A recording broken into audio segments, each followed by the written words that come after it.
Hi there, this is Conga Pete, and today we're going to do a quick webinar about Conga Composer with SOQL queries.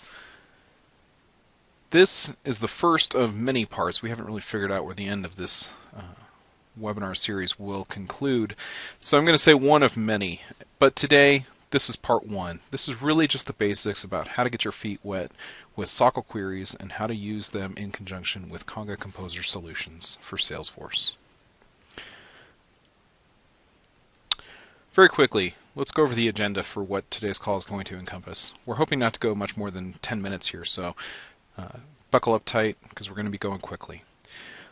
First, the 4 W's and an H of Conga Composer with SOQL. Number one, who is Conga Pete? That's myself. We'll go briefly into that. What is a SOQL query? Why would I use a SOQL query over a Salesforce report in Conga Composer Solutions? Where do I create and store these SOQL queries? And how do I put all the pieces together? And that's where we'll get into a quick demo and walk through the steps of creating your first SOQL query and then incorporating that into a Conga Composer solution. Finally, at the end, I'm going to cover some resources and some of the places you can find assistance with Conga Composer, as well as some of the other resources published by Salesforce in and around SOQL. Let's dive right in. My name is Peter Terhune. I'm the Director of Strategic Solutions here with Conga. I have been with Conga for over 5.5 years. I'm a Salesforce MVP, and I have 8+ years of Salesforce System Administrator experience. You can follow me on Twitter at CongaPete, so definitely look me up. All right, now that we've gotten the formalities out of the way, what is a SOQL query? SOQL is an acronym for Salesforce Object Query Language. This is similar in SQL if you've ever had other database experience, but SOQL is Salesforce's flavor of SQL. Just like any SQL query, SOQL follows a similar syntax structure. Select, from, where, and an order by. Now there's some additional syntax functions that we can include, but we'll talk about those in other webinars. First and foremost, select. These are the fields that we would be retrieving from our objects in Salesforce. So if I'm going to be doing a query on a contact record, it could be something as simple as select first name, last name, a couple of custom fields, and email address. From, the next component here, my contact. So the object name, this could be a custom object. This can also be standard objects. There's no limitation inside that from clause. Where is going to be my filter. Maybe I only want to include contacts that are in the state of Colorado. So where I could filter out the mailing state equals Colorado. And then order by, which allows us to sort the information as it's retrieved from Salesforce. This is really important for Conga Composer because you might have a very defined order in which you want to display the results inside of a merge document. So the order by clause gives you some very finite and granular ability to get in and sort by many values in an ascending or a descending order. I have a couple of examples here on this slide that talk about the different ideas and methods of retrieving information via SOQL. First, from a standard Salesforce object, I'm using the contact as my base level object. And you'll see in my SOQL select statement, I have select, from, where, and order by, just like above. And in select, I've got first name, last name, title, email, and ID. Now, those are the fields that I want as part of my data set. So select, and these are the field names, from contact. So that's going to be referencing the object name. Where are my filter criteria? And there can be many filter criteria. We'll get into some further examples about that in just a minute. But we've got where, mailing state equals Colorado, and then order by. The sort orders that I want this information to display. So it's order by the last name and then order by the first name. So there is actually a hierarchy there where the first value, sort value to the left is the highest priority, and then subsequent values come second and third. Now over to the right, I've got a custom Salesforce object. Now the fields and the syntax is identical. So the SOQL syntax is identical. Now the field names are a little bit different, as well as the objects. You'll notice that inside my select statement, I've provided some custom fields in addition to standard fields. So standard fields, name and ID, are going to be on any object, but then I have some custom fields, and you'll notice that syntax on the end where I've got under C, and that indicates inside Salesforce.com that this is a custom field inside Salesforce. From just below that, you see custom object name under C. Just as you have a custom field with that syntax with an underscore C, your objects have that same nomenclature. Furthermore, I have where my custom field is not equal to ABC. So that exclamation equals is a not equals syntax. And then order by, again, same type of filter values where I could do an ascending, and then that second field, that custom field, is a descending order. So it gives you some examples of how these solutions can come together. Next, we've kind of talked about the syntax and how this information comes together. Hopefully it doesn't seem like it's too foreign of language, but we're going to try to make this as easy as possible. Now, when we started using Conga Composer, chances are that you dove right in and were using Salesforce reports as far as your data set. It seems great. Easy retrieval, easy point and click method for creating these reports, and very standard syntax within the Salesforce environment. But why, Conga Pete, would I use a SOQL query in lieu of a report? Well, first and foremost, security settings. We're seeing more and more organizations get concerned about security on their user profiles. And there's a checkbox on those user profiles for export reports. Should an organization disable that setting for a user profile, those users will not be able to use reports inside their Conga Composer solutions. Secondly, if that setting is disabled on the profiles, they can still use queries for data retrieval. So for many organizations that have high sensitivity to security, SOQL is their only solution. Second, it gives you the ability to sort by many values. As you saw in that order by clause, we can actually apply many fields that are part of our query statement and order by all of those different values. And so if you have a multi-tiered sort requirement, SOQL queries really enable that without very much extra lifting. Third and fourth, if you have organizations that are global and you have multiple users in multiple languages and multiple currencies, all inside the same Salesforce org, SOQL queries overcome a couple of different challenges with translations as well as multiple currency settings. So this gives you the ability to use queries across all template types and all template languages, whereas Salesforce reports have some undesirable behavior where the column names will become translated. Queries do not get translated, so the field names are always going to be the same regardless of the user's language.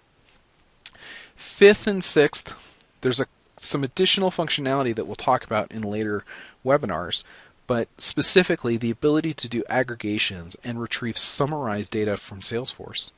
And sixth, to do nested and joined data sets. So for those of you data geeks out there and you know what a joined query is, Conga Composer can support that functionality. We won't get into it today, but it really is kind of a cool trick. All right. So we've kind of covered the basics about queries, how the syntax comes together, and why we might use a query in lieu of a report. So we're on the bandwagon. We're going to go and we're going to do a Composer solution using a SOQL query. Where am I going to create these queries? And secondly, where do I need to store these? So we provide you a repository called the Conga Query Manager. And as part of that Conga Query Manager, we have a query builder tool that comes with that allows you a step-by-step wizard to assemble queries for Salesforce as well as Conga Composer. All right, so we know what a query looks like, we know why we might use one, and we know where to go to build and store one. So let's put all the pieces in motion. All right, I've logged into my Salesforce org, and I'm just currently on the home screen. but I've selected Conga Composer from my app menu. As part of my Conga Composer package, we've included this object right here called Conga Queries.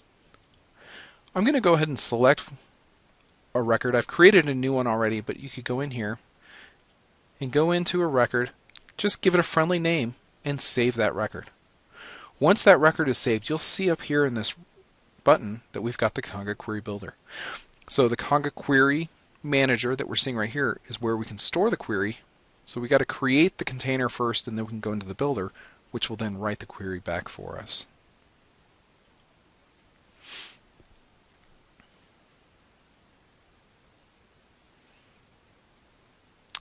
Okay, now we're inside the Conga Query Builder. The first step of 4 is select the base object. Select the lowest level object that I'm going to query from. And for today's demo, I'm going to take the idea of building an account brief or an account profile document. So on an account, I'm going to have multiple pieces I would like to pull in. I'd like to pull information from the contacts and information from cases and opportunities and make that all available for one merge operation. So let's tackle the first data set, the contacts from an account. So in that situation, my base object, my lowest level object, is a contact. And that's where most of my fields will come from. So I'm going to scroll through this menu, and I see contact right here. Select contact, click next.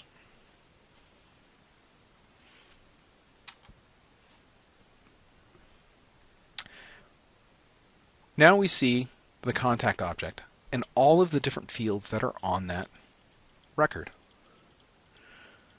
So I can pull in the full name, first name, last name,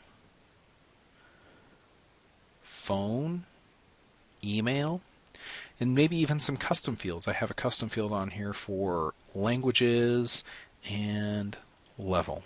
So some custom fields, some standard fields. Additionally, I can get fields and data from any of the related objects to my contact. So any of the lookup relationships on my contact record, I can pull fields from. Account, I don't really need to do anything there. That becomes our master data set. We'll talk about that in a moment. But maybe I want to pull in who's the contact owner. So you'll see I have a table here. By clicking on the lookup for owner, we'll just go get the full name and title of my contact owner. And I'm simply double clicking these fields. I can also use the arrows over here to move those fields over and move them back. So if I want to pull that out.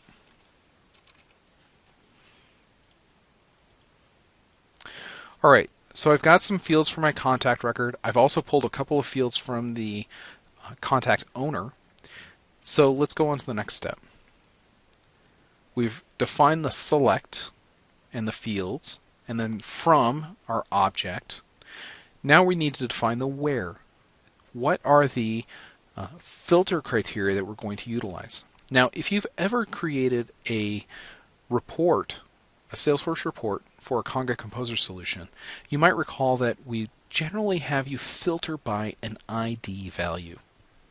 So the first filter that we're going to filter on is the account ID, because this will be my master object. When I run this merge process, I'm going to run this from an account, and I want to retrieve all of the contacts that are part of this account. We can apply additional filters here, and we'll dig into that in a little bit, but for now we'll leave it with just the account ID. Also, we can now define the sort order. So we'll sort by the last name ascending, and how about first name also ascending. And click next. So now, right here, we have already generated, just through these first 3 steps, a SOQL query statement. Select a handful of fields from the object that we're querying, where account ID equals, and then our sort order as defined by the order by. Okay, So sample data. Here in the final step of the Conga Query Builder, we give you the opportunity to paste sample data below and preview your query results. So our first filter was account ID equals, and then we see here that by leaving that blank, it populated this default value of PV0. So let's go test this with an account record. Up in my tab here, I have the account for Burlington Textiles. I can simply copy the account ID right from the URL, go back into my query builder, paste that sample value, and select preview.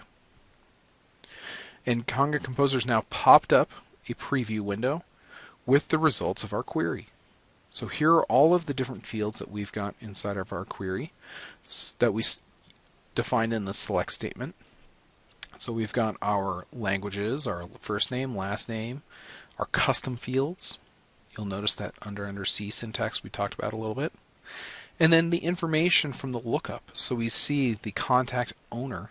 And out here, contact owner title. So I haven't completed my user record information. That's why that's empty. But looks good. That's exactly the information that we wanted to retrieve. So we'll go ahead and select save. Just by going through those 4 steps, Conga Composer has now built a SOQL query and pasted that value directly into our Conga query record. Now, in order to incorporate this query into a Conga Composer solution, we're going to copy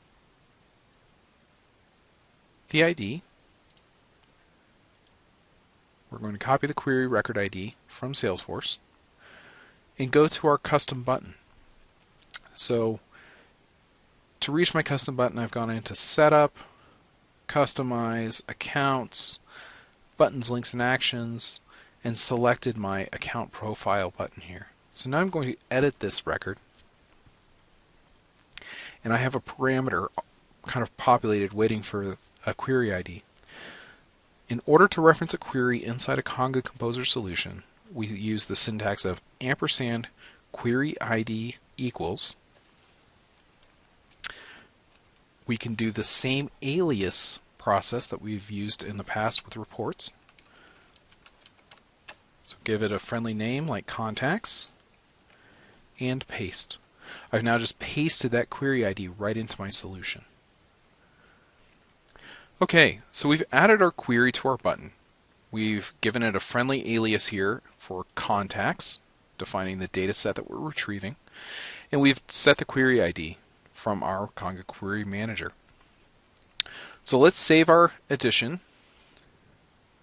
and we'll go back to an account record now and test that the information is being retrieved correctly. So now that I've updated my button, I'm going to refresh the page and click Create Account Profile. So this takes us into the Conga Composer user interface, and up in the upper right hand corner I've got the template builder. And this kind of shows me the different data sets that I can work with when constructing my template. So we'll see here, master is a fairly default and standard data set for all of the fields that are available from the object where I've built my button. But I also have this data set down here called contacts. And you'll see inside here I've got most of these fields look very similar to the fields in my SOQL query. So first name, email, phone, last name, and so forth. So Conga Composer has run the query and retrieved that information. And we see here in our sample data that there are 2 rows. Now this is only showing the first record that appears in this solution. But if there are many rows, this could be as high as up to 1,500, 2,500 in some situations. All right, looks good. So let's go through those steps again. And we talked a little bit about account profile. The first thing that we've done so far is we've retrieved information from the contacts. Let's also go get information from cases. So let's tackle this and go through and go get a case query and add this to our solution. So going through the steps one more time. We would go to our Conga query record. We'll do a new query.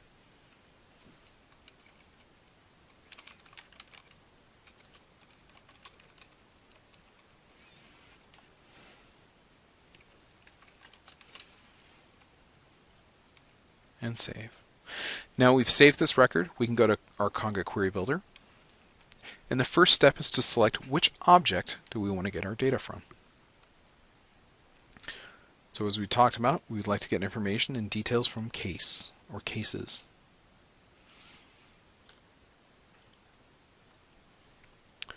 So now let's go get some of the fields that we need from our case. So things like case number, the reason, the type, the date that it was closed, the company or the account that that's related to.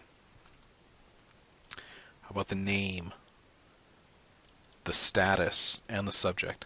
So I'm just grabbing a handful of different fields to work with. Now we'll go on to our next step, which is to define the filters. How do we want to filter this? Just like our contacts, we would use the account ID. Go get me all of the cases related to this account. So we'll use account ID equals blank. And this time we could say status equals and closed. So only retrieve for me the closed cases on this particular record. And we would like to sort that by the close date descending so that the most recently closed cases are at the top of my list and older cases would appear below. Okay, let's test the results. So we have our select statement with a handful of different fields that we would like to display on our document. From case where account ID equals and status is equal to closed. So we'll now go test this from our Burlington test account. And you'll see here that I have several cases. I have 3 cases. 2 of them are closed and 1 of them is in the status of working. So we'll grab our account ID, copy this, go back to our query builder, and take a look at the sample by clicking preview. And there we are. You'll see we only get 2 records. There are 3 cases on my account. However, only 2 of them are closed, and because we added that second filter for the status, we've only displayed the 2 results that meet that criteria. Perfect. So we'll save our changes. Now we've written the case query directly into the SOQL query statement or into the SOQL select statement field on my Conga Query Manager. I can now copy the query ID, go back to my custom button, and we'll add this. So just as we might add multiple reports, we can have multiple queries. Give it a friendly alias, and we'll just paste the query ID directly into the button. Save our changes. Return to an account. Click Create Account Profile. And let's see if that account profile now has the information. So in our template builder, you recall that we previously had some data sets for master. We had our data set for contacts, and now we have a data set for cases. And there we are. So there's the case subject, the status, the dates, information, and all of that has come in and populated inside of our template builder. These fields are now available for use. Great. So we went a little longer than 10 minutes. But hopefully we were able to cover some of those basics and you have a greater understanding of how SOQL queries work within Conga Composer.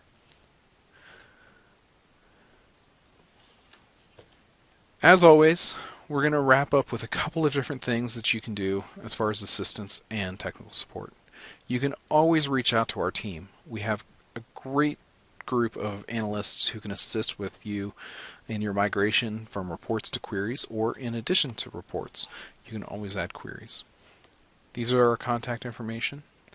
And In addition to this, I'll post some links that come along with this webinar for resources published by Salesforce around SOQL queries and other resources for testing, such as the Workbench, the Developer Console, in the documentation from Salesforce around SOQL queries. All right, that about wraps it up for today. Hopefully you've had a good time and learned something new. And please don't hesitate to give us a call or send an email with any questions.